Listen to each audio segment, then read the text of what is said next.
ഇന്ന് നമ്മൾ ആലോചിക്കുമ്പോഴാണല്ലോ ഈ ഇൻസെസ്റ്റ് എന്തുകൊണ്ട് തെറ്റെന്ന് വരുന്നത്. കാരണം എന്താണ്, ഈ കസിൻ മാരേജ്, ഇൻസെസ്റ്റ് എന്ന് പറയുമ്പോൾ ഒരു ഫസ്റ്റ് ഡിഗ്രി എന്താണ് കൺസാങ്ക്വിനിറ്റിയാണ് നമ്മൾ ഇൻസെസ്റ്റ് എന്ന് പറയും. അതായത് വാപ്പ മകള്, ഉമ്മ മകൻ, ആങ്ങള പെങ്ങള് എന്നൊക്കെ പറയുന്ന ആ ഒരു ഘട്ടത്തിൽ വരുമ്പോഴാണ് അതിന് ഫസ്റ്റ് ഡിഗ്രി കൺസാങ്ക്വിനിറ്റി എന്ന് നമ്മൾ പറയും.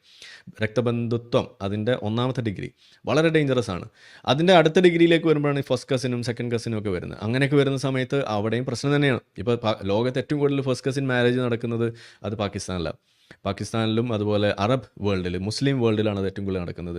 ലോകത്ത് നടക്കുന്ന മൊത്തം ഇൻസെസ്റ്റസ് മാരേജ് എടുത്തു കഴിഞ്ഞാൽ അതിലെ ഏറ്റവും കൂടുതൽ 50% നടക്കുന്നത് ഇസ്ലാമിക രാജ്യങ്ങളിലാണ്.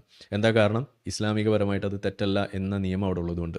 എന്നിട്ട് അതാത് ഗവൺമെൻറ്റുകൾ ഈ ബന്ധത്തിലൂടെ ഉണ്ടാകുന്ന കുട്ടികളുടെ ആ ഒരു ഹെൽത്ത് ബേർഡൻ, അതുകൊണ്ടുണ്ടാകുന്ന കൺജനിറ്റൽ ആയിട്ടുള്ള പ്രശ്നങ്ങൾ, മറ്റ് ഹെൽത്ത് ഇഷ്യൂസ്, ഇതെല്ലാം അവിടെ വലിയ തോതിൽ വരുന്നത് കാരണം അതിനെ കൺട്രോൾ ചെയ്യുന്നതിന്